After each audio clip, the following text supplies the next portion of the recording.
3-4 গাছ করে নিয়ে গেল ভাই, আমি খেলার মাথা পর আমি একটা ফলো হয়ে পাইনি। মোবাইলে কথা কইতেছে কি অবস্থা মোটামুটি ভবানীপুর পুরাতলা শিবপুর কাঁঠালতলা শিবপুর কাঁঠালতলা।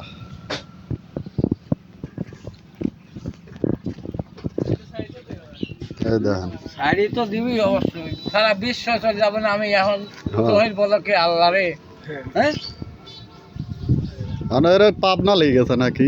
সিনজিত লিয়ে গেছেন কোনে লিয়ে গেল ভাই, আমি কেবারে কবেন খেলাই মাথার পর আমি জানি যে এখানে গাড়ি আছে ওরে মারিতেছে বুঝছেন।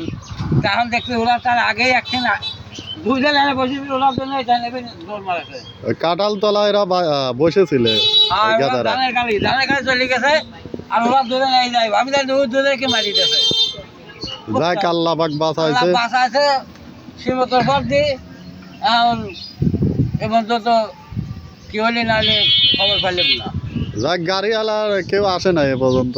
সব মেলা করেছিল 15 দিন গাড়ি পর কাঠের গাড়ি পর এর বাড়িতে খবর দেওয়া লাগতো। ওর কাছে মোবাইল, ওরা তো খবর পাইছে। 3 জন নাকি 7 থেকে 8টা লোক, 4টা সিটি বসে আমরা খেলে মাথার পর ওই মোবাইলে কথা কওয়ার কারণে ব্যালেন্স রাখতে পারে নাই, এক হাত দিয়ে চালাচ্ছিল। সামনে গাড়ি দেখছে, লোক দেখছে, আর একটা গাড়ি চিন দিয়েছিল বুঝছেন। আল্লাহ বাঁচাইছে, কে সাথে মালে নাই, ও একাই গেছে। তো বড় বড় গাড়িগুলো যাতায়াত এখন কষ্ট হয়ে যাচ্ছে, সব ঘুরে ঘুরে আসতেছে। মোবাইলে কথা কথা চলে গেছে।